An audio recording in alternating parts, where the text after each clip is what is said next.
Okay, let's get the second trading day for the Nigerian market. But of course, it's technically the third day in the final week of December 2020. Welcome, Agnes Jita of GBS Africa to the show. Good morning, Agnes.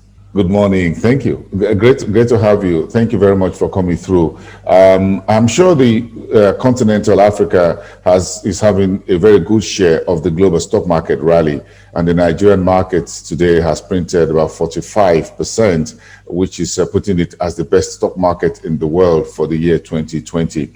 The Ivorian market was softened yesterday 0.24%. Egypt came very strongly 0.73%. The Kenyan market was up by 0.2%. South Africa managed 0.41% despite the hard level 3 coronavirus lockdown and the recent stringent measures on travel and other things and end of year festivities by the President Ramaphosa's administration. The whole second wave is grabbing the headlines everywhere in the world.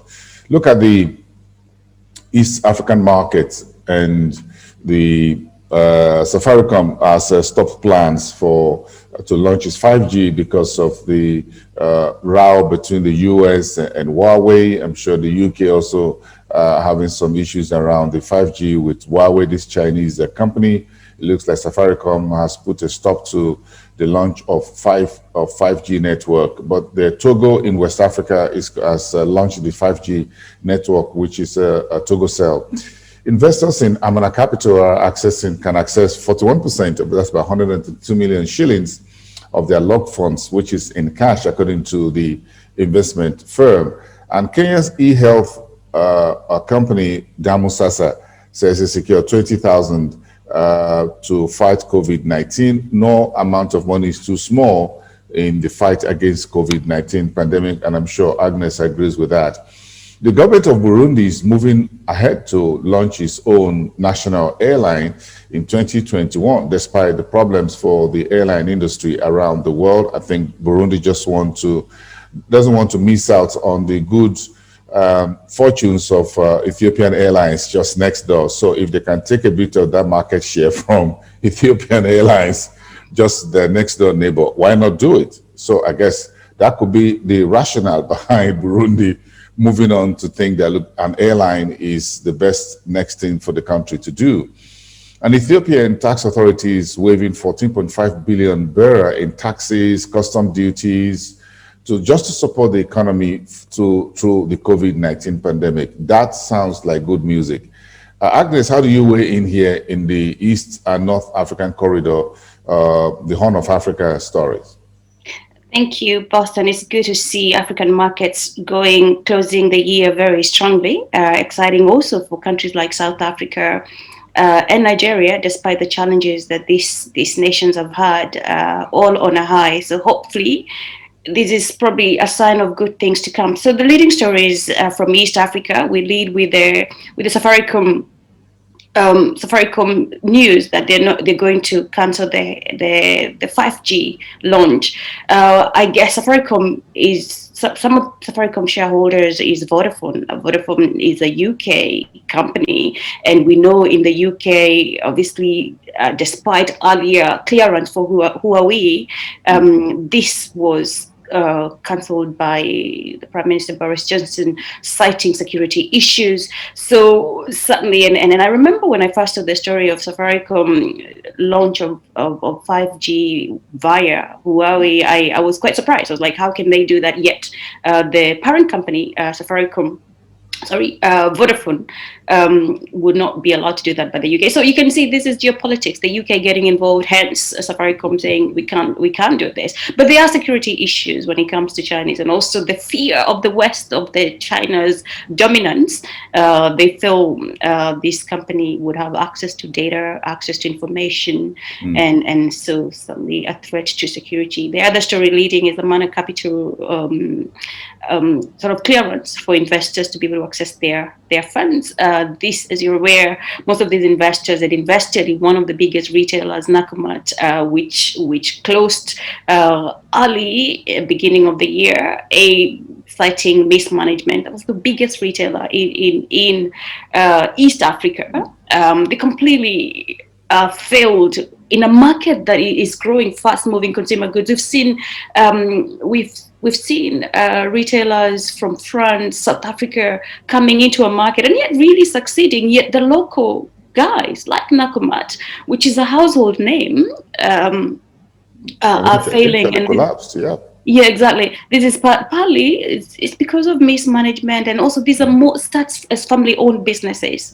When they formalize, they go into the corporate market, they struggle because there's still that struggle between the founders who are the family owners and the corporates. And the founders of Nakumat now the man is getting billions of his assets being auctioned off by the banks because it's a sad story. If you know Nakumat, it's a sad story, really. I do. Yeah, exactly.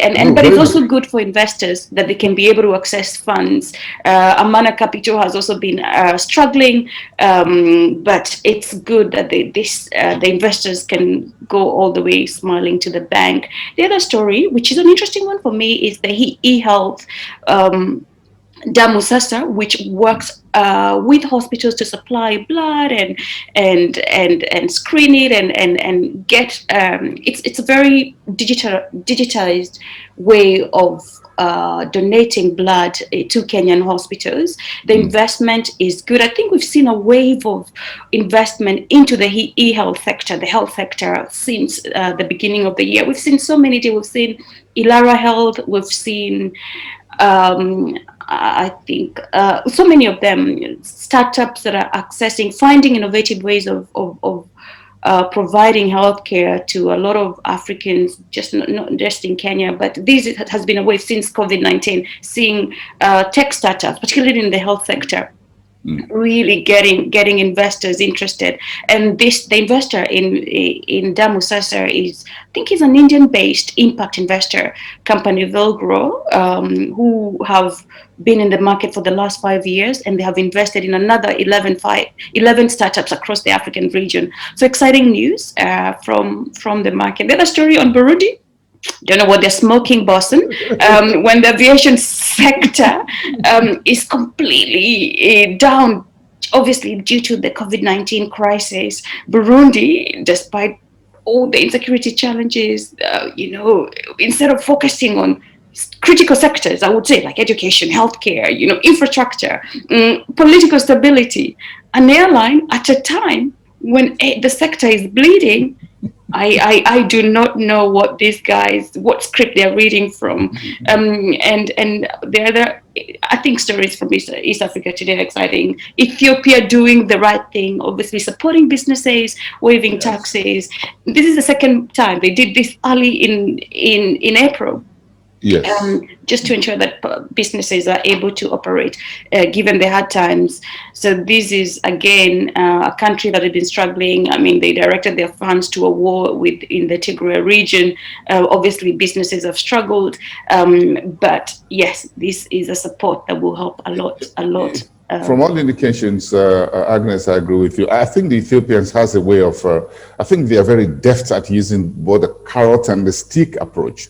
Using the stick approach with the Tigray rebellion, as they call it, then use the carrot approach to businesses. They're still moving ahead with the telecommunications privatization. They are now allowing Ethiopians to home and abroad to open foreign currency accounts, which we call domiciliary accounts in Nigeria.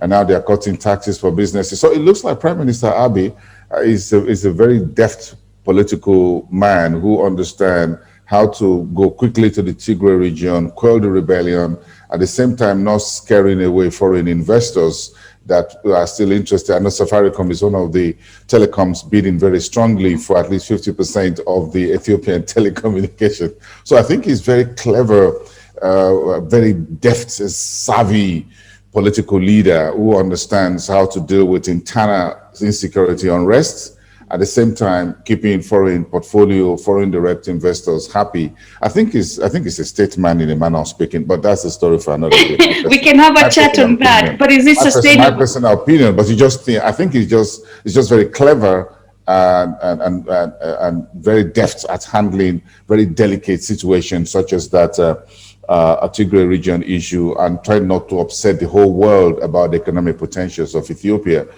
Because whatever the outlook is, Ethiopia still seems to be one of a very good poster boy of East Africa's economic growth, like Rwanda, a bit of that in Kenya, in Cote d'Ivoire, in Senegal, and I think a few others in West Africa.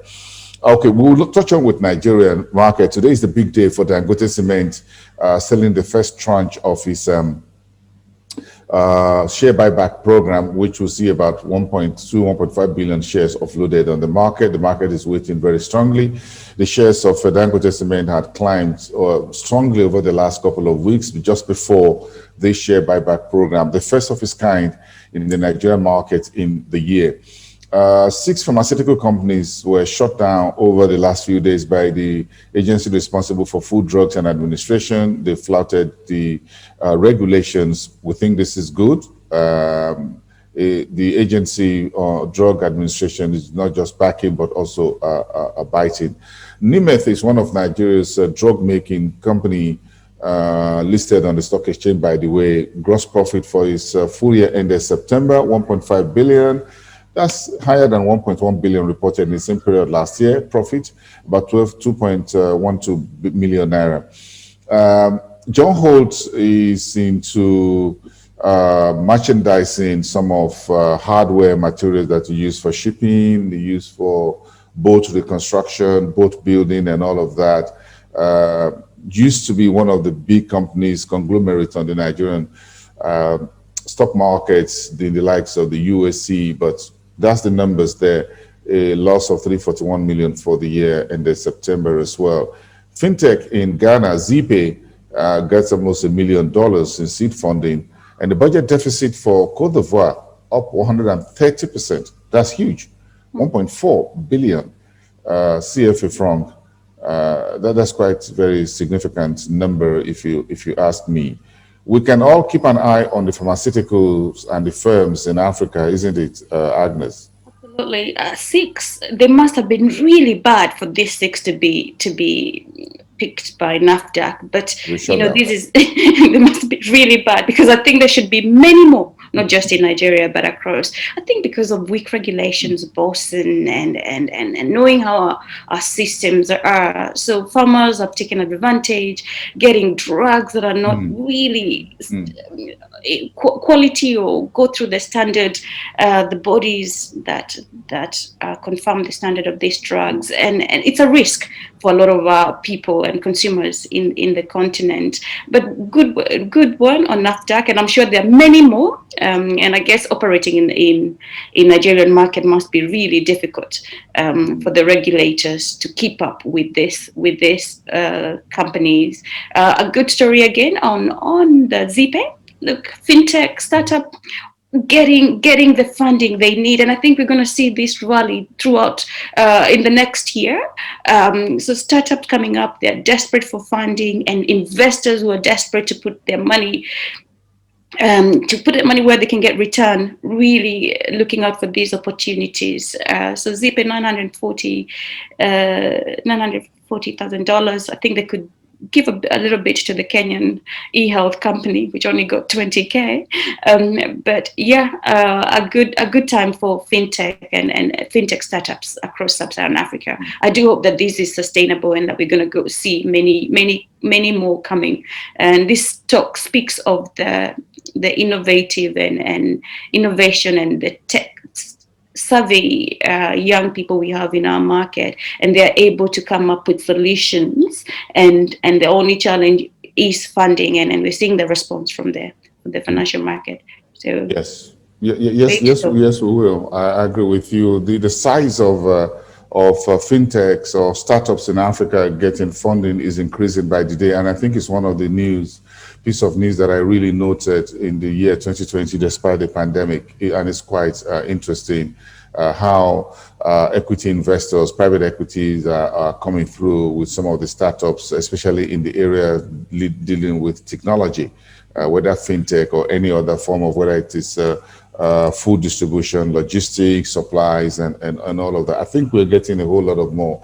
We just want to see, from my own perspective, we just want to see some of these companies actually grow to become big names and perhaps go on the financial market, listed on the various exchanges in Africa. And of course, they can do cross-border listings on bigger exchanges like London and New York. That's my dream for these startups in Africa. It will happen, boss. And tell me a little bit about the story on Dangote's buyback. How is that Yes. panning out in Nigeria? Yeah, that is going to happen today. The company is trying to just looking for some liquidity, trying to cut the size of the number of shares. I think about between 11 and 16 billion shares are currently in issue right now, and want to reduce that because there's a whole lot of cost when you have a very large size of number of shares in issue.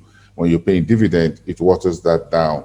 So I think the market has rallied very strongly. The stock has climbed exponentially, has gained about 300 billion in market value over the last couple of months. So if you do a share buyback now, the very clever way of doing it, you just have the cash to pay. Shareholders can see value.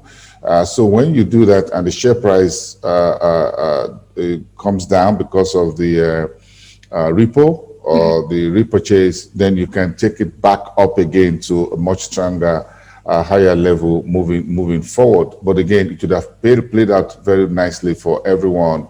I think everyone is going to just pick up the tranches as they come, considering the price appreciation that investors have gotten over the last few months. Almost on a daily basis, the share price was just moving.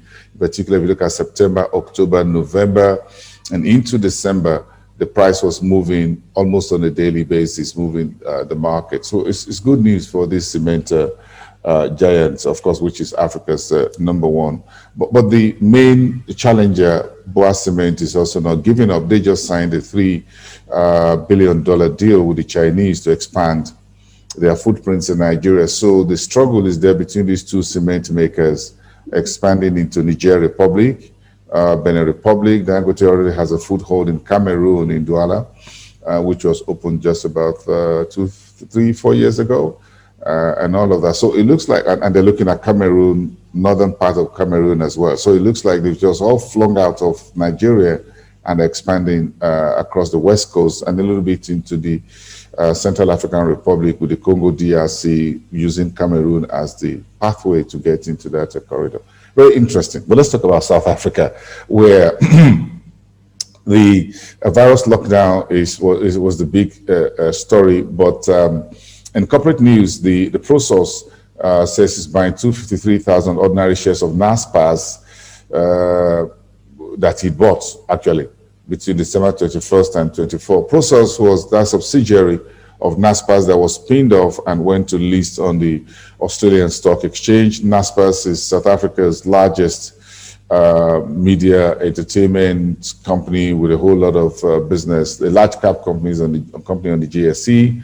But Prosos is buying now the shares of the parent company, which has now been spun off as an independent company. Sasfin Holdings is looking to make a share repurchase offer to shareholders.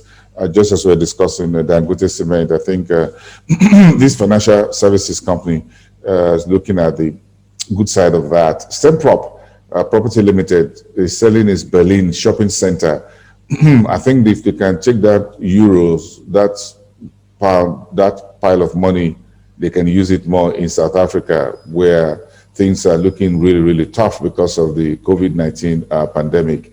If that can go up in Berlin, in Germany, for sale. And the Bindura, which is listed on the Zimbabwe Stock Exchange, says its revenue was down 12% at half year 2020. What's your outlook on Zimbabwe, on South Africa, Agnes? We try to speak to a number of people on the virus lockdown, and it looks like 2021 is not looking like a very good year, at least at the moment, depending, because the vaccine is not looking like it's getting to South Africa anytime soon, and the infestations are just rising. Look, with or without the vaccine, the UK was the first country to have access to the vaccine, and look how the rates have gone up. We're on a second lockdown. So South Africa crisis, seems there is no end. The economy is probably going to contract by -7%. But the businesses, as you can see, I think the beauty of South African businesses and private sector is that they're so expanding, into Europe, Australia, East Africa. And I think that is what is sustaining some of them, is because they have foothold across the African region and into Europe. So that to me is a blessing for a lot of them. Otherwise, as you've seen the stories, it is certainly a hard time for the country as they struggle to find a solution. As you're aware, South Africa also has recorded cases of the new variant COVID-19. I'm not sure whether Nigeria or other African countries have, but South Africa was the first one. There's been closures of the borders, airlines, stopping, suspending flights in and out of South Africa, which of course this has quite an effect on businesses. It's almost a few more days to 2021, and unfortunately people were desperate. We're hoping we could kiss goodbye to all the problems of 2020, but unfortunately we start the year on a low, really. But I'm hopeful that we'll find a solution. The South Africa, one of the biggest economies in Sub-Saharan Africa, they're innovative. At least they have, and as Ali always says in this on this program, is that the beauty of South Africa is that their data and the information that comes out of you can trust it. It's to an extent verified. In terms of the private sector, yes, there is such a struggle, but what is going to sustain most of the companies, the fact that they are very innovative and they spread their wings across the region.